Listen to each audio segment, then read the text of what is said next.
Lord. വേഗം വരുന്ന കർത്താവായ യേശു ക്രിസ്തുവിന്റെ നാമത്തിൽ എല്ലാ വിശുദ്ധന്മാർക്കും സ്നേഹ വന്ദനം. നാസിക്കിൽ നിന്നും കർത്താവിന് മഹത്വം ഉണ്ടാകട്ടെ. ഒരു പ്രാവശ്യം കൂടി നിങ്ങളോടുകൂടെ ദൈവത്തിൻ്റെ വചനം മലയാളത്തിലും പങ്കുവയ്ക്കുവാൻ കർത്താവ് എനിക്ക് തന്ന ഈ ഭാഗ്യത്തിനായി ഞാൻ കർത്താവിനെ സ്തുതിക്കുന്നു. ഇന്ന് ദൈവത്തിൻ്റെ വചനം കേട്ട് കേൾക്കുന്ന എല്ലാവരോടും എനിക്ക് പറയാനുള്ളത്, നിങ്ങൾ രക്ഷിക്കപ്പെട്ടവരാണെങ്കിൽ, നിങ്ങൾ വീണ്ടും ജനിച്ചവരാണെങ്കിൽ, നിങ്ങളൊരു വലിയ കടക്കാരനാണ്. കടക്കാരൻ എന്നുള്ളത് നമുക്ക് കേൾക്കാൻ തന്നെ ഇഷ്ടമില്ലാത്തൊരു കാര്യമല്ലേ? അപ്പോൾ ഇന്ന് അനേക വിശുദ്ധന്മാർ, രക്ഷിക്കപ്പെട്ട അനേക ദൈവമക്കൾ, അവർക്ക് ബോധ്യമില്ലാത്തൊരു കാര്യമാണ് ഞാനൊരു കടക്കാരനാണെന്നുള്ള കാര്യം. നിങ്ങൾ കടക്കാരനാണെന്ന് എപ്പോഴെങ്കിലും ചിന്തിച്ചിട്ടുണ്ടോ? നിങ്ങൾക്കൊരു കടബാധ്യത ഉണ്ടെങ്കിൽ നിങ്ങൾക്ക് സ്വസ്ഥമായിട്ട് ഉറങ്ങാൻ കഴിയുമോ? സ്വസ്ഥതയോടുകൂടി ജീവിക്കാൻ കഴിയുമോ? നിങ്ങൾ കടം എടുത്തിട്ടുണ്ടെങ്കിൽ, കടം മേടിച്ചിട്ടുണ്ടെങ്കിൽ എങ്ങനെയെങ്കിലും കടം കൊടുത്തു തീർക്കുവാനായിട്ട് നിങ്ങൾ ഉത്സാഹിക്കുകയില്ലേ? നിശ്ചയമായിട്ടും ഒരു അഭിമാനിയായ മനുഷ്യനാണെങ്കിൽ അവർക്ക് കടം മേടിച്ചു കഴിഞ്ഞാൽ ഉറക്കം കൂടെ വരികയില്ല, അത് കൊടുത്തു തീർക്കുന്നവരെ. അപ്പോൾ ഇന്ന് രക്ഷിക്കപ്പെട്ട ദൈവമക്കളായ നിങ്ങളോട് എനിക്ക് പറയാനുള്ളൊരു കാര്യം, നിങ്ങൾ ഒരു വലിയ കടക്കാരത്തിയാണെന്നുള്ളത്. ഞാനിത് പറഞ്ഞപ്പോൾ കുറച്ച് പേർക്കെങ്കിലും കാര്യം മനസ്സിലായി കാണും, കുറച്ചൊക്കെ ഐഡിയ കിട്ടി കാണും. നിങ്ങളിത് വളരെ ഗൗരവമായിട്ട് കേൾക്കണേ. നിങ്ങൾ രക്ഷിക്കപ്പെട്ടു എന്ന് പറഞ്ഞുകൊണ്ട് നിങ്ങളൊരു വലിയ സന്തോഷത്തിലൊക്കെ ജീവിക്കാതിരിക്കാം. എന്നാൽ രക്ഷിക്കപ്പെട്ട നീ ഒരു വലിയ കടക്കാരനാണെന്നുള്ള കാര്യം നന്നായിട്ട് ഓർക്കണം. എന്നിട്ട് കടം കൊടുത്തു തീർക്കുവാൻ ഉത്സാഹിക്കണം. അങ്ങനെ നമ്മൾ ചെയ്യുന്നില്ലെങ്കിൽ നമ്മൾ വലിയൊരു ദോഷിയായിട്ട് ചേരും, നമ്മൾ തെറ്റുകാരായിട്ട് മാറും. അങ്ങനെ വരാതിരിക്കട്ടെ. അപ്പോൾ ഞാൻ നിങ്ങളോട് പറയാൻ പോകുന്ന ഭാഗം റോമാലേഖനം 1-ാം അധ്യായം 14 മുതൽ 16 വരെയുള്ള വാക്യങ്ങളാണ്. അവിടെ പൗലോസ് പറയുന്ന ആ വാക്യങ്ങൾ നമ്മളെ വളരെ ഉണർത്തേണ്ട വാക്യങ്ങളാണ്. ഞാനത് മലയാളത്തിൽ വായിക്കാം. യവനന്മാർക്കും ബർബരന്മാർക്കും ജ്ഞാനികൾക്കും ബുദ്ധിഹീനർക്കും ഞാൻ കടക്കാരനാകുന്നു. അങ്ങനെ റോമയിലുള്ള നിങ്ങളോടും സുവിശേഷം അറിയിപ്പാൻ എന്നാൽ ആവോളോ ഞാൻ ഒരുങ്ങിയിരിക്കുന്നു. സുവിശേഷത്തെക്കുറിച്ച് എനിക്ക് ലജ്ജയില്ല. വിശ്വസിക്കുന്ന യവനും, ആദ്യം യഹൂദനും പിന്നെ യവനനും അത് രക്ഷയ്ക്കായി ദൈവശക്തിയാകുന്നുവല്ലോ. കണ്ടോ? അപ്പോൾ നമ്മൾ എന്തിൻ്റെ കടക്കാരാണ്? നമ്മൾ സുവിശേഷം അറിയിക്കുന്നതിൻ്റെ കടക്കാരാണ്. നമ്മൾ സുവിശേഷം അറിയിക്കുന്നില്ലെങ്കിൽ നമ്മൾ മറ്റുള്ളവരെ ഒരു രീതിയിൽ പറഞ്ഞാൽ ചതിക്കുന്നു, വഞ്ചിക്കുന്നു. നമ്മുടെ എത്രയോ പ്രിയപ്പെട്ടവർ രക്ഷിക്കപ്പെടാത്തവരായിട്ടുണ്ട്. അവരിന്ന് മരിച്ചാൽ നിത്യ അഗ്നിയിലേക്ക് പോവുകയാണെന്ന് നമുക്കറിയാം. അപ്പോൾ അവരോട് ഈ സുവിശേഷം അറിയിക്കാനുള്ള കടപ്പാട് ആർക്കാ? രക്ഷിക്കപ്പെട്ടവർ ദൈവമായതില്ല.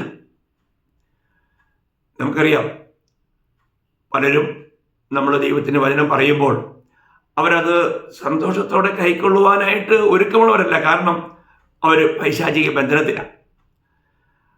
അവരെ ഈ ലോകത്തിൻ്റെ ദൈവം അവരുടെ മനസ്സിനെ കുരുടാക്കിയിരിക്കുന്നതുകൊണ്ട് അവർക്ക് ജീവിതയാത്രയെക്കുറിച്ച് അത്ര ബോധമില്ല. നിത്യതയെക്കുറിച്ചുള്ള ഒരു അറിവ് അവർക്കില്ല. മരണാനന്തര ജീവിതത്തെക്കുറിച്ച് അവർക്ക് അറിഞ്ഞുകൂടാ. എന്നാൽ രക്ഷിക്കപ്പെട്ട ഒരു ദൈവമായതിൽ അത് കൃത്യമായിട്ട് അറിയാം. കാരണം ദൈവം അവരെ ബുദ്ധിയെ തുറന്നു, ദൈവം അവർക്ക് നിത്യയുടെ കാഴ്ചപ്പാട് കൊടുത്തു, അവർ പാപമോചനം പ്രാപിച്ചു, അവർ വീണ്ടും ജനിച്ചു, അവർ ദൈവ പൈതലായി തീർന്നു, ദൈവ കുടുംബത്തിലെ അംഗമായി തീർന്നു, അവർ ദൈവസഭയുടെ ഒരു അംഗമായി തീർന്നു, ക്രിസ്തുവിൻ്റെ ശരീരത്തിൻ്റെ ഒരു അവയവമായി തീർന്നു. എല്ലാ നിലയിലും അവർ ബോധവാന്മാർ. നമ്മൾ വളരെ വ്യക്തമായിട്ട് മനസ്സിലാക്കണം ദൈവമക്കളെ, നമ്മൾ രക്ഷിക്കപ്പെട്ട ഒരു വ്യക്തിയാകുമ്പോൾ നമ്മുടെ കുടുംബത്തിൽ ഇന്ന് എത്രയോ പേര് രക്ഷിക്കപ്പെടാത്തവരുണ്ട്. അവരോട് സുവിശേഷം അറിയിക്കുവാൻ നമുക്ക് കടപ്പാടില്ലേ? നമ്മൾ ചിലപ്പോൾ അവരോട് അറിയിച്ച് കാണും, ഇനിയും അവർ രക്ഷയിലേക്ക് വരുവാനായിട്ട് അവർക്ക് വേണ്ടി പ്രാർത്ഥിക്കാൻ കടപ്പാടില്ലേ? അവരുടെ മുമ്പിൽ ഒരു സാക്ഷ്യം പൂണ്ട ജീവിതം നയിക്കുവാൻ നമുക്ക് കടപ്പാടില്ലേ?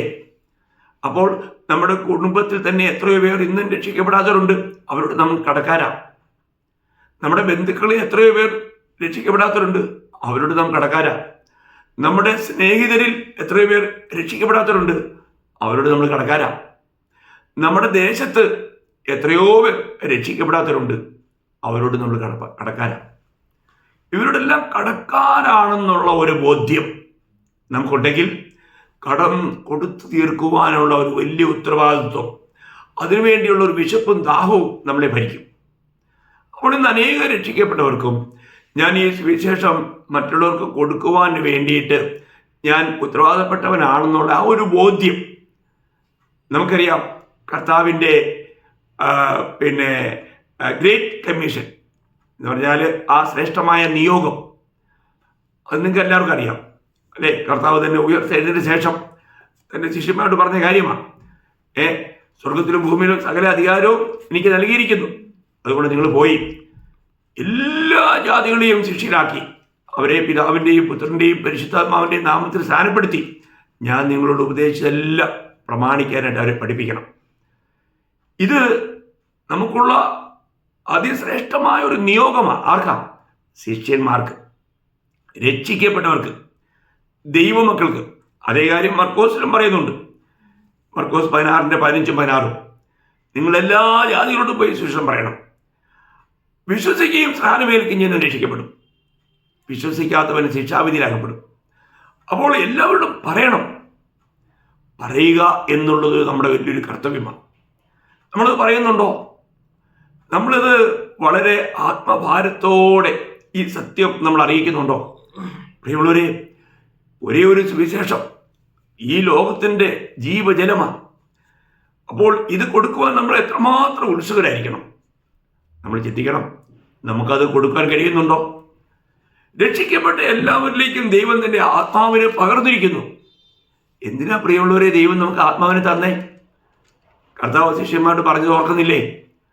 അപ്പോസ്തലപ്രവൃത്തി 1:8 പരിശുദ്ധാത്മാവ് നിങ്ങളുടെ മേൽ വരുമ്പോൾ നിങ്ങൾക്ക് ശക്തി ലഭിക്കും.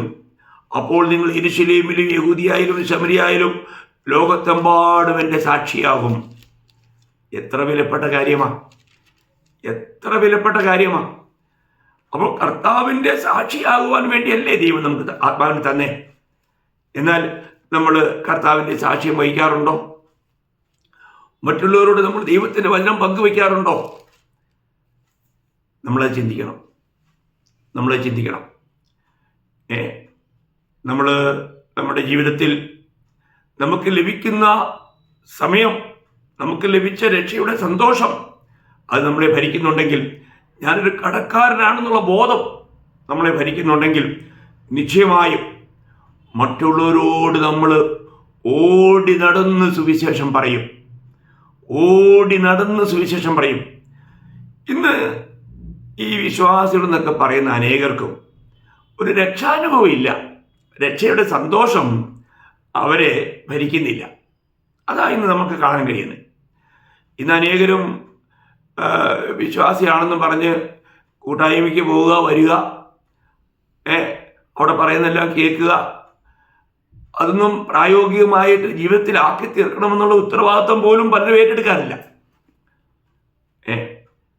അല്ലേ? നമ്മൾ സാധാരണ ആൾക്കാർ പറയുന്നത് ഞങ്ങൾ പള്ളി കുർബാന കാണാൻ പോവാ എന്നൊക്കെ പറഞ്ഞല്ലേ പോകുന്നത്, കാണാൻ പോവാന്ന്. അപ്പം ഇന്നും അനേകം വിശ്വാസികളുടെയും ജീവിതം ഏകദേശം ആ നിലവാരത്തിലേക്കാണ്. അവർ സമയത്ത് പോയിട്ട് കേട്ട് പോന്നു. എന്നാൽ അവരുടെ ജീവിതത്തിൽ കേട്ട വചനങ്ങൾക്ക് പോലും യാതൊരു വിധത്തിലും പ്രവർത്തിക്കാനുള്ളൊരു അവസരം കൊടുക്കാറില്ല. അപ്പം ഞാൻ നിങ്ങളോട് പറയാൻ ആഗ്രഹിക്കുന്ന ഏറ്റവും വലിയൊരു വിഷയം, നമ്മുടെ ജീവിതത്തിൽ നമുക്ക് ഈ ദൈവവചനത്തിൽ പറയുന്ന പ്രകാരം ഇന്ന് നമ്മുടെ ജീവിതം യഥാർത്ഥത്തിൽ കർത്താവിൻ്റെ ഒരു സാക്ഷ്യമുള്ള ജീവിതമാണോ? ഇന്ന് അനേകരും സാക്ഷ്യം പറയാനായിട്ട് കഴിയാത്തവർക്ക് സാക്ഷ്യം ഇല്ലാത്തതുകൊണ്ടാണ്. നമ്മളത് മനസ്സിലാക്കണം ദൈവമക്കളെ. നമ്മൾ യഥാർത്ഥമായി രക്ഷിക്കപ്പെട്ടവരാണെങ്കിൽ, ഒരുവൻ ക്രിസ്തുവിലായാൽ അവൻ പുതിയ സൃഷ്ടിയാവുന്നു, പഴയത് കഴിഞ്ഞുപോയി, ഇതാ സകലവും പുതുതായി തീർന്നിരിക്കുന്നു. അതല്ലേ? നമ്മൾക്ക് വീട്ടിൽ, നമ്മുടെ ഭവനത്തിൽ നമുക്കൊരു സാക്ഷ്യം ഉണ്ടായിരിക്കണം. എൻ്റെ സഹോദരങ്ങളൊക്കെ എപ്പോഴും പറയും, ടോമി രക്ഷിക്കപ്പെട്ടു എന്നുള്ളത് ഞങ്ങൾ സമ്മതിക്കുന്നു. ടോമിയുടെ ജീവിതത്തിൽ കാണുന്നുണ്ട്. പ്രിയമുള്ളവരെ, നമ്മുടെ ഭവനത്തിൽ നമുക്കൊരു സാക്ഷ്യമുണ്ടോ? എൻ്റെ സഹോദരങ്ങളെല്ലാം ഞാൻ വചനം പറയുമ്പോൾ കേൾക്കും. എതിർപ്പുകളുണ്ടെന്ന് പറഞ്ഞാലും എൻ്റെ ജീവിതത്തിലുള്ള സാക്ഷ്യ നിമിത്തം അവർക്കത് കേൾക്കേണ്ടി വരികയാണ്. അവരതിൽ നിർബന്ധിതരാകുകയാണ്. അപ്പോൾ ഒരുവൻ ക്രിസ്തുവിലായാൽ അവൻ പുതിയ സൃഷ്ടിയാണ്. ഞാൻ പലപ്പോഴും അവരോട് വചനം പറയുമ്പോൾ ഞാൻ ഹൃദയം നുറുങ്ങിയാണ് പറയുന്നത്. കാരണം അവരും രക്ഷിക്കപ്പെട്ട് ഈ രക്ഷാനുഭവത്തിൽ കടന്നു വരണം എന്നുള്ള വലിയ ആഗ്രഹത്തിലാണ്. ദേശത്തോട് ഞാൻ സുവിശേഷം പറഞ്ഞുകൊണ്ടിരുന്നു. എനിക്ക് വളരെ അല്പകാലം മാത്രമേ ഉള്ളൂ ദേശത്തൊക്കെ പോയി, നാട്ടിൽ പോയി അല്ലെങ്കിൽ കേരളത്തിൽ വന്ന് സുവിശേഷം അറിയിക്കാൻ കഴിഞ്ഞിട്ടുള്ളൂ. എന്നാൽ ഞാൻ അവധിക്ക് വരുമ്പോൾ ഒരു ദിവസം പോലും എനിക്ക് വീട്ടിൽ തന്നെ പലപ്പോഴും പറഞ്ഞിട്ടുണ്ട്, നീ അവധിക്ക് വന്നാലേ ഒരു അല്പം നീ ഒന്ന് വിശ്രമിക്കുക, ഒരു ഇച്ചിരി റെസ്റ്റൊക്കെ എടുക്കുക. നമ്മൾ വിശ്രമിക്കുന്നത് അക്കരെ നാട്ടിൽ ചെന്നിട്ട്. ഇവിടെ നമുക്ക് വിശ്രമം വേണ്ട. ഇവിടെ നമുക്ക് വിശ്രമിക്കാനുള്ള കാര്യമല്ല. ഇവിടെ നമുക്ക് ഏൽപ്പിക്കപ്പെട്ടിരിക്കുന്ന ദൗത്യ നിർവഹണം, അതാണ് നമ്മുടെ കാര്യം. നമ്മൾ ഏത് സമയവും കർത്താവിന് വേണ്ടി, കർത്താവിൻ്റെ ആ കടക്കാരൻ എന്നുള്ള ആ ബോധ്യം, അത് വളരെ വിലപ്പെട്ട കാര്യമാണ് പ്രിയമുള്ളവരെ. നമ്മുടെ ജീവിതത്തിൽ അങ്ങനെ ഒരു സാക്ഷ്യമുണ്ടോ? എന്നെ ഇന്നിപ്പോൾ നാട്ടിലുള്ളവർക്കൊക്കെ എന്നെ ഇപ്പം അറിയില്ല, കാരണം എത്രയോ വർഷങ്ങളായി. എന്നാൽ നമ്മൾ മുഖാന്തരം രക്ഷിക്കപ്പെട്ട അനേകർ നാട്ടിലുണ്ട്. ഇന്നവരിൽ പലരും കർത്താവിൻ്റെ വേല ചെയ്യുന്നുണ്ട്. അവരെയൊക്കെ ഓർത്ത് ഞാൻ കർത്താവിനെ സ്തുതിക്കുന്നു. ഇപ്പോൾ ഇത് കേൾക്കുന്നവരിലും കാണുന്നവരിലും ഒക്കെ പലരും കർത്താവ് എന്നിലൂടെ സുവിശേഷം അറിയിച്ചു. അപ്പോസ്തലനായ പൗലോസ് കൊരിന്ത്യർ സഭയോട് പറയുമ്പോഴത്തേക്കും, നിങ്ങൾക്ക് അനേക ഗുരുക്കന്മാരുണ്ടെങ്കിലും പിതാക്കന്മാർ ഏറെയില്ല, ഞാനല്ലോ നിങ്ങളെ സുവിശേഷത്താൽ വീണ്ടും ജനിപ്പിച്ചതെന്ന് 1 കൊരിന്ത്യർ 4:15 നമ്മൾ വായിക്കുന്നുണ്ട്. അപ്പോൾ അങ്ങനെയുള്ള അനേകർ അല്പകാലം കൊണ്ടാണെങ്കിലും കേരളത്തിൽ വേട്ടുംപാറ, മുട്ടിച്ചിറ, കടുത്തുരുത്തി, തലയോലപ്പറമ്പ്, അങ്ങനെ പല ഭാഗങ്ങളിലായിട്ട് അനേകർ കർത്താവിലേക്ക് വായിത്തിരുവാൻ ഇടയായിട്ടുണ്ട്. മറ്റേത് കൂടാതെ തന്നെ അനേക ഇടങ്ങളിൽ പോകുമ്പോൾ അവരോടെല്ലാം വചനം പറയുവാൻ ദൈവത്തിൻ്റെ കൃപയാൽ ഇടയായിട്ടുണ്ട്. അപ്പം ഞാനിവിടെ പറയാൻ ആഗ്രഹിക്കുന്ന സാരം, ഞാനൊരു കടക്കാരനാകുന്നു എന്നുള്ളതാണ്. അല്ലേ, എന്നെ പരിചയമുള്ള എത്രയോ പേര് ഇത് കേൾക്കുന്നുണ്ട്. അവർക്കെല്ലാവർക്കും അറിയാവുന്ന കാര്യമല്ലേ. ഇതുവരെയും നമ്മുടെ ഉത്സാഹത്തിൽ യാതൊരു കുറവുമില്ല. കർത്താവ് ഏൽപ്പിച്ചിരിക്കുന്ന ആ ദൗത്യം നിർവഹിക്കുന്നതിൽ ഇന്നും ഈ 64 വയസ്സ് കഴിഞ്ഞിട്ടും ഇപ്പോൾ 65 റണ്ണിങ്, അടുത്ത ഫെബ്രുവരി ആകുമ്പോൾ 65 കംപ്ലീറ്റ് ആവും. അത് ഒഫീഷ്യലി. എന്നാൽ ഒറിജിനലി അടുത്ത ജൂലൈ 27 ആകുമ്പോൾ 65 വയസ്സും ആവും. കർത്താവിൻ്റെ കൃപ. നമുക്ക് വയസ്സല്ല പ്രധാനം. എന്നാൽ നമുക്ക് ലഭിച്ച സമയങ്ങൾ നഷ്ടമാക്കാതെ കർത്താവിന് വേണ്ടി എരിവോടെ നിന്ന് പ്രവർത്തിക്കുക എന്നുള്ളതാണ്. അപ്പം ഞാനിവിടെ പറഞ്ഞു വന്ന വിഷയം, ഞാൻ കടക്കാരനാവുന്നു. ഇവിടെ പൗലോസ് അപ്പോൾ നമുക്കറിയാം ക്രൂശിൻ്റെ വചനം അല്ലേ, ഈ വചനത്തിനാണ് നമ്മൾ 1 കൊരിന്ത്യർ 1:18 വായിക്കുന്നുണ്ട്, ക്രൂശിൻ്റെ വചനം നശിച്ചു പോകുന്നവർക്ക് ഭോഷത്വം, എന്നാൽ രക്ഷിക്കപ്പെടുന്നവർക്കത് ദൈവശക്തിയാണ്. രക്ഷിക്കപ്പെടുന്നവർക്ക് ദൈവശക്തിയാണ്. അതായത് ഇവിടെ റോമാലേഖനത്തിലും 1:16 അപ്പോസ്തലനായ പൗലോസ് പറഞ്ഞത്, അത് രക്ഷയ്ക്കായി ദൈവശക്തിയാവുന്നു. ഈ സുവിശേഷം രക്ഷയ്ക്കായി ദൈവശക്തിയാവുന്നു. പ്രിയമുള്ളവരെ, നമ്മൾ ഈ സുവിശേഷം അറിയിക്കുന്നില്ല എങ്കിൽ മറ്റുള്ളവർ രക്ഷിക്കപ്പെടുകയില്ല. ആരറിയിക്കും? രക്ഷിക്കപ്പെട്ടവർ. അതല്ലേ നിയോഗം, അതല്ലേ ദൈവത്തിൻ്റെ ഏറ്റവും വലിയ നിയോഗം. പ്രിയമുള്ളവരെ, നമ്മൾ ഈ സുവിശേഷം അറിയിക്കുന്നില്ല എങ്കിൽ ബാക്കിയുള്ളവർ എങ്ങനെ സുവിശേഷം കേൾക്കും? മറ്റുള്ളവർ എങ്ങനെ രക്ഷിക്കപ്പെടും? അപ്പോൾ എനിക്ക് നിങ്ങളോട് പറയാനുള്ളത്, ഈ സുവിശേഷം ഇവിടെ താൻ പറയുന്ന 3 കാര്യങ്ങളാണ് എടുത്തു പറയുന്നത്. അതിൻ്റെ അവിടെ താൻ പറയുന്നത്, ഞാൻ പറയുന്നത് റോമാലേഖനം അതിൻ്റെ 1-ാം അധ്യായം 14, 15, 16 വാക്യങ്ങളിലാണ്. അപ്പോൾ അവിടെ പറയുന്നത് 14-ാം വാക്യം പറയുന്നു, ഞാൻ സുവിശേഷ വേലയിൽ കടക്കാരനാകുന്നു. കണ്ടോ, ഞാൻ കടക്കാരനാകുന്നു. 15-ാമത്തെ വാക്യത്തിൽ പറയുന്നു, എന്നാൽ അവളും ആ കടം കൊടുത്തു വീട്ടുവാൻ ഞാൻ ഒരുങ്ങിയിരിക്കുന്നു. നിങ്ങളത് മനസ്സിലാക്കണേ. 3-ാമതാണ് പറയുന്നത്, അത് അറിയിക്കുന്നതിൽ ഞാൻ ലജ്ജിക്കുന്നില്ല. അതറിയിക്കുന്നതിൽ ഞാൻ ലജ്ജിക്കുന്നില്ല. അപ്പോൾ ഇവിടെ സുവിശേഷീകരണത്തെക്കുറിച്ച് പൗലോസിനുണ്ടായിരുന്ന കാഴ്ചപ്പാട് ഈ നൂറ്റാണ്ടിൽ ജീവിച്ചിരിക്കുന്ന സകല വിശുദ്ധന്മാർക്കും ഉണ്ടായെങ്കിൽ എത്ര നല്ലതായിരുന്നു. ഇന്ന് ഈ ഒരു കാഴ്ചപ്പാട് എല്ലാവർക്കും ഉണ്ടെങ്കിൽ എത്ര നല്ലതായിരുന്നു. ഞാൻ ചിന്തിക്കുക, ഞാൻ ഒരു 3-4 വർഷങ്ങൾ രക്ഷിക്കപ്പെട്ട ആ കാലം ഒരു 3-4 വർഷങ്ങളേ ഉള്ളൂ. ഈ 2 മാസം അവധി കിട്ടുന്ന സമയത്തൊക്കെ നാട്ടിൽ വന്ന് പ്രവർത്തിക്കാനിടയായി. വളരെ ആത്മാക്കളെ കർത്താവ് നിശ്ചയമായും അന്ധകാരത്തിൽ നിന്ന് രക്ഷിച്ചു. അപ്പോൾ അതിനുശേഷം ഞാൻ ആയിരിക്കുന്ന ആ സ്ഥലങ്ങളിൽ സുവിശേഷം അറിയിക്കുവാനായിട്ട് കർത്താവ് ശക്തമായിട്ട് ഉപയോഗിച്ചുകൊണ്ട് പിന്നെ ലഭിക്കുന്ന അവധികളെല്ലാം ആ പ്രദേശത്ത് നിന്നുകൊണ്ട് പ്രവർത്തിക്കാനിടയായി. അവിടെയെല്ലാം അനേകരെ കർത്താവ് രക്ഷിച്ചു, അനേകരെ നേടുവാൻ കർത്താവ് കൃപ ചെയ്തു.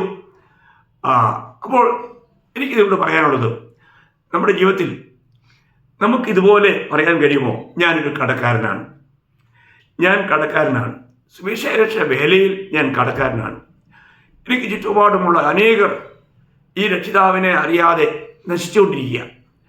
അവരോട് സുവിശേഷം പറയുക എന്നുള്ളത് എൻ്റെ വലിയൊരു കടമാണ്, എൻ്റെ ഒരു കടപ്പാടല്ല, എൻ്റെ കടമാണ്. ഞാൻ അവർക്ക് കടപ്പെട്ടിരിക്കുന്നു.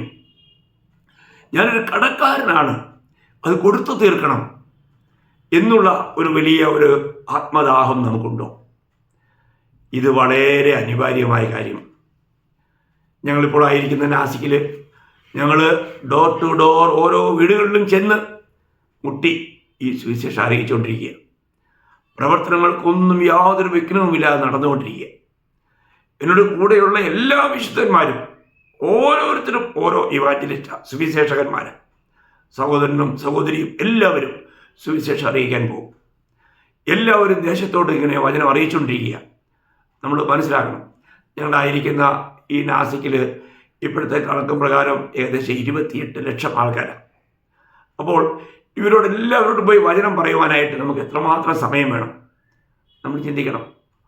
അപ്പോൾ ലഭിക്കുന്ന സമയങ്ങളൊന്നും നഷ്ടമാക്കാതെ അത് തക്കത്തിൽ ഉപയോഗിച്ചുകൊണ്ടിരിക്കുക. അപ്പം ഞാൻ നിങ്ങളെ ഓർപ്പിക്കട്ടെ, ഞാനൊരു കടക്കാരനാകുന്നു, ഞാൻ ഒരുങ്ങിയിരിക്കുന്നു, എനിക്കിത് പറയുവാൻ ലജ്ജയില്ല എന്ന് നമുക്ക് ധൈര്യമായിട്ട് പറയാൻ കഴിയുമോ? നമുക്ക് ആ ഒരു എരിവോട് കൂടി കർത്താവിന് വേണ്ടി അധ്വാനിപ്പാൻ കഴിയുന്നുണ്ടോ? അത് കഴിയണം പ്രിയമുള്ളവരെ. അത് കഴിഞ്ഞില്ല എങ്കിൽ ദൈവഹൃദയത്തിന് നമ്മളെക്കുറിച്ച് എത്ര ദുഃഖമായിരിക്കും. നമുക്കറിയാം, ഒരു കാട്ടിൽ എവിടെയെങ്കിലും ഒരു ചെറിയ തീ പിടിച്ചാൽ ആ കാട് എത്രയോ പെട്ടെന്നാണ് അത് മുഴുവൻ കത്തി കത്തി കത്തി. നമ്മൾക്ക് ഇപ്പോൾ കാലിഫോർണിയയിലും അവിടെ ഇവിടെയൊക്കെ നടക്കുന്ന തീപിടുത്തത്തെ കുറിച്ച് നമ്മൾ കേൾക്കുന്നില്ലേ? നമ്മൾ ചിന്തിക്കണം, എത്ര വേഗം അത് പടരുകയാണ്. അല്ല, ഒരു പകർച്ചവ്യാധി ഉണ്ടാകുന്നു. ആ പകർച്ചവ്യാധി ഉണ്ടായിക്കഴിഞ്ഞാൽ ഒരു ദേശം അതിങ്ങനെ വർദ്ധിച്ച് ഇപ്പോൾ കൊറോണ വന്നു. ഒരു ചെറിയൊരു വൈറസാണ്, പക്ഷേ അത് 198 ദേശങ്ങളെ ഗ്രസിച്ചില്ലേ? എത്ര ഭയങ്കരമായിട്ടാണ് അത് പടർന്നത്. പ്രിയമുള്ളവരെ, അങ്ങനെയാണെങ്കിൽ ഈ ലോകത്തിൽ അതിനേക്കാൾ എത്രയോ ശക്തമായിട്ട് ദൈവത്തിൻ്റെ വചനം പരത്തുവാൻ നമ്മൾ ബാധ്യസ്ഥരാണ്. നമുക്ക് കടപ്പാടുണ്ട്, നമുക്ക് കടമില്ലേ? ആദിമ നൂറ്റാണ്ടിലെ ദൈവസഭ ആ കാര്യത്തിൽ വളരെ ഉത്സുകരായിരുന്നു. അവരത് വളരെ ആത്മാർത്ഥതയോട് ചെയ്തു. ഞാൻ അതിനെക്കുറിച്ച് എന്ന് പറഞ്ഞാൽ, ഇന്നിപ്പോൾ വചനം പലരും ധരിക്കുന്ന എന്തുവാ, അത് ടി വിയിലൂടെ പ്രോഗ്രാമുണ്ട്, അല്ലെങ്കിൽ യൂട്യൂബിലൂടെ പ്രോഗ്രാമുണ്ട്, അതൊക്കെ മതി എന്നൊക്കെയുള്ള ചിന്താഗതിയാണ്. അങ്ങനെയല്ല ദൈവമക്കളെ. നമുക്ക് ഓരോരുത്തർക്കും കൃത്യമായ ദൈവത്തിൻ്റെ നിയോഗം ഉണ്ട്, നമ്മളത് ചെയ്യണം. അതിലൂടെയാണ് കർത്താവ് തൻ്റെ നാമത്തെ മഹത്വപ്പെടുത്തുന്നത്. നമ്മളൊരു കാര്യം മനസ്സിലാക്കേണ്ടത്, ഈ സുവിശേഷം അനുസരിക്കാത്തവർ എങ്ങോട്ട് പോകുന്നു? അവർ നിത്യനാശം കൊയ്യുമെന്ന് നമ്മൾ ചിന്തിക്കണം. ഇത് അറിയിക്കുക എന്നുള്ളത് നമ്മുടെ കടപ്പാടാണ്. അപ്പോൾ അറിയിച്ചിട്ട് വിശ്വസിച്ചില്ലെങ്കിൽ അവർക്ക് വരാൻ പോകുന്നതും എത്ര ഭയങ്കരമായ അവസ്ഥയാണ്. ഏതായാലും അങ്ങനെ കേൾക്കുന്നവർക്ക് ആർക്കും അങ്ങനെ വരാതിരിക്കട്ടെ. അവരെല്ലാം രക്ഷിക്കപ്പെട്ട് ദൈവരാജ്യത്തിൻ്റെ അംഗങ്ങളായി തീരുവാൻ കർത്താവ് സഹായിക്കട്ടെ. എന്നാൽ ആദിമ നൂറ്റാണ്ടിലുണ്ടായ അനുഭവത്തെക്കുറിച്ച് ഒരു ചെറിയ കാര്യങ്ങൾ അപ്പോസ്തല പ്രവൃത്തിയിൽ അതിൻ്റെ ചില വാക്യങ്ങൾ, ഒരു 4-5 വാക്യങ്ങൾ ഞാൻ പറയാൻ ആഗ്രഹിക്കുന്നു. അതിൻ്റെ അപ്പോസ്തല പ്രവൃത്തി 6-ാം അധ്യായം അതിൻ്റെ 7-ാം വാക്യം. ദൈവവചനം പരന്നു.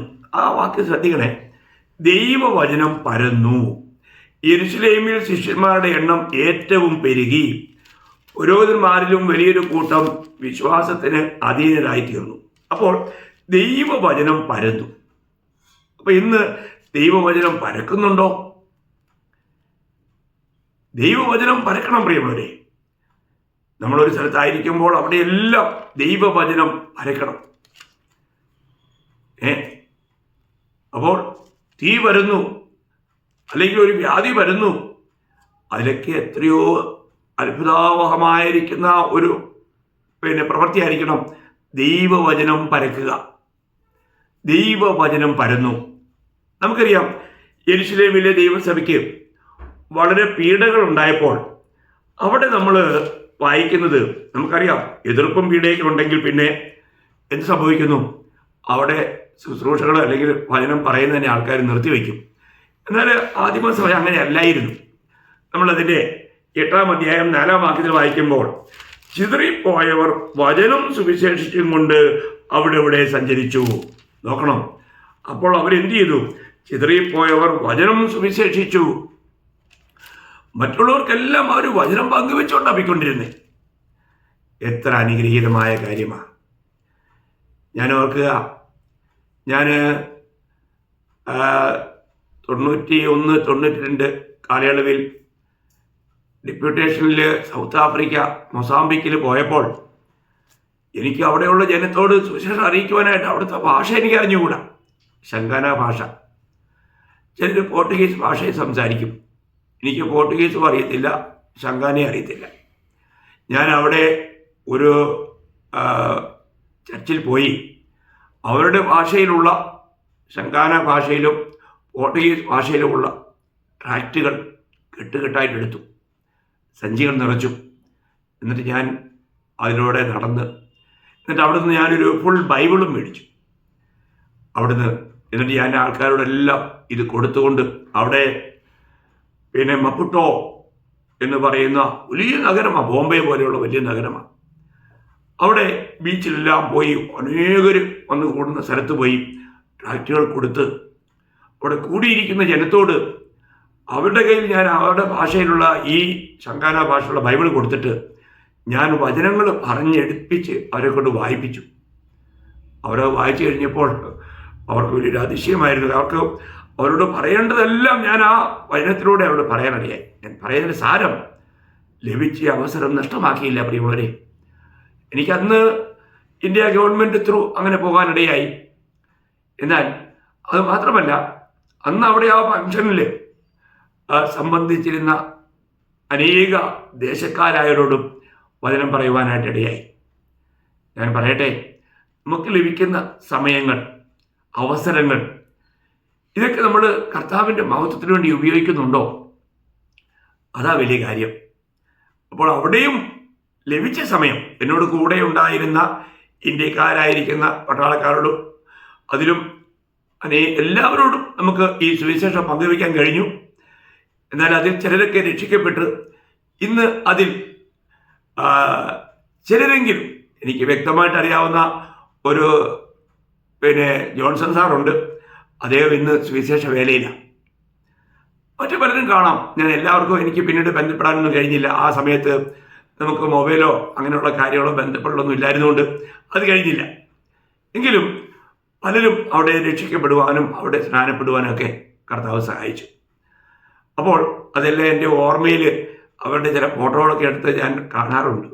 അപ്പോൾ അവരെയൊക്കെ ഓർത്ത് കർത്താവിനെ സ്തോത്രം ചെയ്യാറുണ്ട്. അപ്പോൾ ഞാൻ പറയുന്ന സാരം, നമ്മൾ ഈ വചനം പങ്കുവെക്കണം. എവിടെ പോയാലും പങ്കുവെക്കണം. അവിടെയുള്ള ജനത്തോട് നമ്മൾ കടക്കാരാകുക. നമുക്ക് എങ്ങനെയാ കടം കൊടുത്തു തീർക്കാൻ കഴിയും? നമുക്ക് ലഭിക്കുന്ന സമയങ്ങൾ കർത്താവിൻ്റെ സാക്ഷിയാകുന്നതിലൂടെയാണ്. നമ്മൾ ദൈവത്തിൻ്റെ ആത്മാവിന് വിധേയപ്പെടുമ്പോൾ ആ ആത്മാവ് നമ്മളിലൂടെ ആ പ്രവൃത്തി ചെയ്യും. അത് വളരെ വിലപ്പെട്ട ഒരു കാര്യമാണ്. വീണ്ടും നമ്മൾ തിരുവചനത്തിൽ അനേകടകൾ കാണുന്നുണ്ട്. ഞാൻ അതിൻ്റെ 12-ാം അധ്യായത്തിൻ്റെ 24-ാം വാക്യം ഞാൻ വായിക്കാം. അപ്പോസ്തല പ്രവൃത്തി 12:24. എന്നാൽ ദൈവവചനം മേൽക്ക് മേൽ പരന്നുകൊണ്ടിരുന്നു. ആദിമ സമയത്തെ കാര്യമാണ്. അപ്പോൾ ദൈവവചനം മേൽക്ക് മേൽ പരന്നുകൊണ്ടിരുന്നു, വ്യാപിച്ചുകൊണ്ടിരുന്നു. അതിൻ്റെ പ്രചരണം വർദ്ധിച്ചുകൊണ്ടിരുന്നു. ഇനിയും നമ്മൾ അതിൻ്റെ 13-ാം അധ്യായത്തിൻ്റെ 49-ാം വാക്യം വായിക്കുമ്പോൾ അവിടെയും വായിക്കുന്നത് കർത്താവിൻ്റെ വചനം ആ നാട്ടിലെങ്ങും വ്യാപിച്ചു. കർത്താവിൻ്റെ വചനം ആ നാട്ടിലെങ്ങും വ്യാപിച്ചു. ഞാനിങ്ങനെ ചിന്തിക്കുകയായിരുന്നു. ഞാൻ നാട്ടിൽ വരുമ്പോൾ മേട്ടുപ്പാറയും മുട്ടുചിറയും കടുത്തിരുത്തിയും അവിടെയെല്ലാം ദൈവത്തിൻ്റെ വചനം ശക്തമായിട്ട് വ്യാപിക്കാൻ എനിക്കൊരു നല്ലൊരു അച്ചായനുണ്ടായിരുന്നു. ആത്മഭാരമുള്ള സുവിശേഷത്തിൻ്റെ ആത്മാവുള്ള കർത്താവിന് ബഹുമാനം കൊടുക്കുന്ന ഒരു അച്ചായൻ, പാപ്പച്ചായൻ എന്ന് പറയും. താൻ ഇന്ന് കർത്താവിൻ്റെ സന്നിധിയിൽ ഇന്ന് വിശ്രമിക്കുക. നല്ല ഓട്ടം ഓടിയ അതുപോലെ ആത്മദാഹമുള്ളൊരു വ്യക്തിയെ ഞാൻ എൻ്റെ ജീവിതത്തിൽ ഇതുവരെയും കണ്ടിട്ടില്ല. ഒട്ടും സമയം കളയാതെ അധ്യത്വാനം, തൻ്റെ വലിയ പ്രായാധിക്യത്തിൽ പോലും താൻ അടങ്ങിയിരിക്കാതെ ഓടി നടന്ന് സുവിശേഷം പറഞ്ഞ വാസ്തവത്തിൽ എങ്ങനെയും ഒരു ആത്മാവിനെ നേടണമെന്നുള്ള ഭയങ്കരമായിരിക്കുന്ന ആഗ്രഹം വളരെ വളരെ ആ ഒരു ആയുസ് താൻ നഷ്ടമാക്കിയില്ല. കർത്താവിൻ്റെ മഹത്വത്തിന് വേണ്ടി അധ്വാനിച്ചു ഓടി. പൗലോസ് പറയുന്ന പോലെ നല്ല ഓട്ടം ഓടി. അങ്ങനെയുള്ള അനേകർ RMSലുള്ളൊരു തമ്പിച്ചാനുണ്ടായിരുന്നു, കൊതവറയിലുള്ള ഒരു സേവ്യർ സഹോദരനുണ്ടായിരുന്നു. വളരെ കർത്താവിന് വേണ്ടി വളരെ ശക്തമായിട്ട് തീഷ്ണതയോടുകൂടി നിന്ന് ഓടി നടന്ന് എല്ലാവരെയും നേടണം, ആത്മാക്കളെ നേടണം എന്നുള്ള വലിയ ആത്മഭാരമുള്ള. അതുപോലെ തന്നെ ഓലോക്കോസിൻ്റെ സഹോദരൻ, ഒരു സേവ്യർ സഹോദരൻ ഉണ്ടായിരുന്നു, ഒരു ജോയി സഹോദരൻ ഉണ്ടായിരുന്നു, ജോയി പാമ്പാടി. വളരെ അദ്ദേഹമൊക്കെ ഇന്ന് കർത്താവിൻ്റെ സന്നിധിയിൽ വിശ്രമിക്കുന്നു. അവർ രണ്ടുപേരും ഞാൻ ചിന്തിക്കുക, അവർക്ക് വളരെ എരിവോടുകൂടി തീഷ്ണമായിട്ട് ആത്മാക്കളെ നേടാനുള്ള വലിയ ഭാരത്തോടുകൂടി ഓടി ഓട്ടം തികച്ച് അക്രനാട്ടിൽ എത്തിക്കഴിഞ്ഞു. അവരുടെയൊക്കെ ജീവിതം വളരെ പ്രോത്സാഹനജനകമായിരുന്നു. അവരുടെ കൂടെയൊക്കെ അനേകയിടങ്ങളിൽ പരസ്യയോഗങ്ങളിൽ കർത്താവിൻ്റെ സാക്ഷ്യം വഹിപ്പാനും ഭവനങ്ങൾ തോറും കയറി ഇറങ്ങി കർത്താവിൻ്റെ സാക്ഷിയാകുവാനൊക്കെ എനിക്ക് ധാരാളം അവസരം ലഭിച്ചിട്ടുണ്ട്. ലഭിക്കുന്ന സമയങ്ങളൊക്കെ ഇവരോടെല്ലാവരുടെയും കൂടെ വളരെ പ്രവർത്തിക്കാനായിട്ട് കർത്താവ് സഹായിച്ചിട്ടുണ്ട്. അവരെയൊക്കെ ഓർത്ത് കർത്താവിനെ സ്തുതിക്കുന്നു. കർത്താവിന് നിദ്ര പ്രാപിച്ചിരിക്കുന്ന വിശുദ്ധന്മാരെയൊക്കെ ഓർത്ത് കർത്താവിന് മഹത്വം കരുതുന്നു. പ്രിയമുള്ളവരെ, നമ്മുടെ ഒരേ ഒരു ആയുസ എനിക്ക് പറയാനുള്ളത്, നമുക്ക് ലഭിച്ചിരിക്കുന്ന ഈ സമയം നമ്മുടെ കടം വീട്ടാനായിട്ട് നമ്മൾ ഉപയോഗിക്കണേ. പിന്നീട് നമ്മൾ ദുഃഖിച്ചിട്ട് കാര്യമില്ല. ഇന്ന് ഞാനൊരു കടക്കാരനാണ്. എൻ്റെ പ്രിയപ്പെട്ടവരുടെ അനേകരും ഇന്നും ഈ രക്ഷയുടെ അനുഭവത്തിലല്ല. അവരെ എനിക്ക് കർത്താവിനായിട്ട് നേടണം, അവരോട് ഈ സുവിശേഷം പറയണം. അങ്ങനെയൊരു വലിയ ഭാരം അത് നമ്മളെ ഭരിക്കണം. വീണ്ടും നമ്മൾ വായിക്കുന്നുണ്ട് അതിൻ്റെ 19-20 അപ്പോസ്തല പ്രവൃത്തി 19-ാം അധ്യായം 20-ാം വാക്യം. ഇങ്ങനെ കർത്താവിൻ്റെ വചനം ശക്തിയോടെ പരന്ന് പ്രബലപ്പെട്ടു. ആ പ്രയോഗമൊക്കെ എത്ര നല്ലതല്ലേ. ഇങ്ങനെ കർത്താവിൻ്റെ വചനം ശക്തിയോടെ പരന്ന് പ്രബലപ്പെട്ടു. പരന്നെന്നുള്ളതായിരുന്നു ഞാൻ മുഖ്യമായിട്ട് ഉദ്ദേശിച്ചത്. വചനം പരന്നു, അത് പ്രബലപ്പെട്ടു. എവിടെയെല്ലാം ദൈവത്തിൻ്റെ വചനം എത്തുന്നുണ്ടോ എത്രമാത്രം ഇരുട്ടിൽ ജീവിക്കുന്നവർക്കും അതൊരു പ്രകാശമായി മാറുകയാണ്. വളരെ വിലപ്പെട്ട കാര്യമല്ലേ. അപ്പോൾ ഞാൻ നിങ്ങളോട് പറയാൻ ആഗ്രഹിച്ച ഏറ്റവും വലിയ കാര്യം, നമുക്കറിയാം നമ്മുടെ ജീവിതത്തിൽ നമ്മൾ ഈ സുവിശേഷം നമ്മുടെ ജീവിതത്തിൽ പ്രാവർത്തികമായി അതിലൂടെ നമ്മൾ രക്ഷിക്കപ്പെട്ടു, വീട്ടിൽ ജനിച്ചുവെങ്കിൽ നമ്മൾ കടക്കാരാണ്. അത് നമ്മൾ കടം വീട്ടിയേ പറ്റൂ. അതുകൊണ്ട് എല്ലാ ദൈവമക്കളോടും ഇന്ന് എനിക്ക് നിങ്ങളോട് പറയാനുള്ള പ്രോത്സാഹനം, നിങ്ങൾ ഈ വർഷം എത്ര പേരുടെ സുവിശേഷം പറഞ്ഞു? പ്രിയമുള്ളവരെ, നമ്മൾ പറയുക എന്നുള്ളത് നമ്മുടെ കർത്തവ്യം. അത് കർത്താവിൻ്റെ കൽപ്പനയാണ്, അത് കർത്താവിൻ്റെ മഹാനിയോഗമാണ്. പറഞ്ഞില്ലെങ്കിലോ, നമ്മൾ പറയുന്നില്ലെങ്കിൽ നമ്മൾ ഒരിക്കലും വിശ്വസ്തരല്ല. ദൈവഹൃദയത്തിന് എന്ത് ദുഃഖമായിരിക്കും. അപ്പം അതുകൊണ്ട് ഈ വർഷം നിങ്ങൾക്ക് എത്ര പേരോട് സുവിശേഷം പറയാൻ കഴിഞ്ഞു? എത്ര പേർക്ക് ട്രാക്റ്റുകളിലൂടെയോ മറ്റങ്ങനെയുള്ള മുഖാന്തങ്ങളിലൂടെ ഈ സുവിശേഷ ശബ്ദം കേൾപ്പിക്കാൻ കഴിഞ്ഞു? ഇന്നിപ്പോൾ ഈ യൂട്യൂബിലൂടെ പോലും ഞാൻ ഈ സന്ദേശം അയക്കുന്നത് മറ്റുള്ളവർ എങ്ങനെയെങ്കിലും ഈ സുവിശേഷം കേട്ട് രക്ഷിക്കപ്പെട്ട് നിത്യതയിൽ കാണണമെന്നുള്ള ഒറ്റ ആഗ്രഹത്തിലാണ്. എനിക്ക് ആക്ച്വലി ഈ യൂട്യൂബിൻ്റെ കാര്യങ്ങളൊന്നും അറിയത്തില്ല. സഹോദരന്മാർ വന്ന് ഇതൊക്കെ ചെയ്യാം. ഞാനിങ്ങനെ അല്പം ദൈവത്തിൻ്റെ വചനം ഇങ്ങനെ പങ്കുവയ്ക്കുന്നതേ ഉള്ളൂ. അപ്പോൾ എനിക്ക് ആത്മാർത്ഥമായിട്ട് നിങ്ങളോട് പറയാനുള്ളത്, എൻ്റെ ഈ വചനം കേൾക്കുന്ന, എന്നോട് ഈ ശബ്ദം കേൾക്കുന്ന നിങ്ങളാരും നശിച്ചു പോകരുതേ. നിങ്ങൾ ആത്മാർത്ഥമായിട്ട് ഞാൻ പറയട്ടെ, നിങ്ങൾ രക്ഷിക്കപ്പെടണം. നിങ്ങൾ ഒരിക്കലെങ്കിലും ഇത് കേട്ടിട്ടുണ്ടെങ്കിൽ, അല്ല ദൈവവചനം വായിക്കുന്നവരാണെങ്കിൽ, നിങ്ങൾ ഈ കർത്താവിന് വേണ്ടി ഹൃദയം കൊടുക്കണം. സുവിശേഷം, ഈ നല്ല വിശേഷം, എല്ലാവരും പാപം ചെയ്ത് ദൈവദേശം ഇല്ലാത്തവരായി തീർന്ന്. റോമർ 3:21 നിങ്ങൾക്ക് എല്ലാവർക്കും അറിയാം. നിത്യജീവൻ എന്നുള്ളത് ദൈവത്തിൻ്റെ കൃപാവരമാണ്. അതിൻ്റെ 6:23 പറയുന്നേ. റോമർ 6:23. ചിന്തിക്കണേ, ദൈവം നമുക്കത് തരാനായിട്ട് തയ്യാറാണ്. നമ്മൾ എന്ത് ചെയ്താൽ മതി? നമ്മൾ ഈ സുവിശേഷത്തിൽ വിശ്വസിച്ചാൽ മതി. ഇത് വിശ്വസിക്കാതിരിക്കാനാണ് ഈ ലോകത്തിൻ്റെ ദൈവം അവിശ്വാസികളുടെ മനസ്സ് കുരുടാക്കുന്നതെന്ന് 2 കൊരിന്ത്യർ 4:4 നമ്മൾ വായിക്കുന്നുണ്ട്. പ്രിയമുള്ളവരെ, നിങ്ങൾ ഈ സത്യം വിശ്വസിക്കണമേ. എൻ്റെ പ്രിയപ്പെട്ടവരെ, എന്നെ കേൾക്കുന്ന പലരും എനിക്ക് വളരെ പ്രിയരാണ്. ഇനി അങ്ങനെയല്ല, എന്നാലും നിങ്ങൾ രക്ഷിക്കപ്പെടണം. നമുക്ക് ലോകപ്രകാരമുള്ള ഏതെങ്കിലും ഒരു ബന്ധമല്ലല്ലോ. ഈ ലോകത്തിലെ എല്ലാവരും ആദാമ്യ സന്തതികളാണ്. നമ്മൾ ദൈവത്തിൻ്റെ മക്കളായി മാറണം. അതിന് കഴിയുന്നത് ഈ സുവിശേഷത്തിന് മാത്രമാണ്. കർത്താവായ യേശു ക്രിസ്തുവിലുള്ള വിശ്വാസത്താൽ നമുക്ക് ദൈവമക്കളായി തീരുവാനായിട്ട് കഴിയും. അത് നമ്മൾ മനസ്സിലാക്കി ഈ രക്ഷകനെ നമ്മുടെ സ്വന്തമാക്കി തീർത്താൽ നമ്മൾ എത്ര ഭാഗ്യവാന്മാരാ. പാപത്തിൻ്റെ ഫലമായിട്ടുള്ള പാപത്തിൻ്റെ ശിക്ഷയാകുന്ന നിത്യാഗ്നിയിൽ നിന്നും നമുക്ക് ലഭിക്കുന്ന വിടുതൽ അത് നിങ്ങൾ പ്രാപിക്കണം. നിങ്ങൾ രക്ഷിക്കപ്പെട്ട് ഒരു ദൈവവൈതലായി തീരണം. നിങ്ങൾ കർത്താവിൻ്റെ സ്വന്തമായി തീരണം. അതാ ദൈവം ആഗ്രഹിക്കുന്നത്. അതുകൊണ്ട് ഞാൻ ഇന്ന് ഇത് ഒരുപാട് നീണ്ട വിഷയം, ഞാനത് നാളത്തെ ക്ലാസ്സിൽ കുറേ പറയാം. പിന്നെ സമയം തരുന്നതുപോലെ നിങ്ങളുമായിട്ടത് പങ്കുവയ്ക്കാം. ഏതായാലും രക്ഷിക്കപ്പെട്ട എൻ്റെ പ്രിയ വിശുദ്ധന്മാരോട്, സഹോദരന്മാരോട് എനിക്ക് പറയാനുള്ളതും, നിങ്ങൾ അടങ്ങിയിരിക്കരുതേ, നിങ്ങൾ മൗനമായിരിക്കരുതേ. നിങ്ങൾ കടക്കാരാണ്.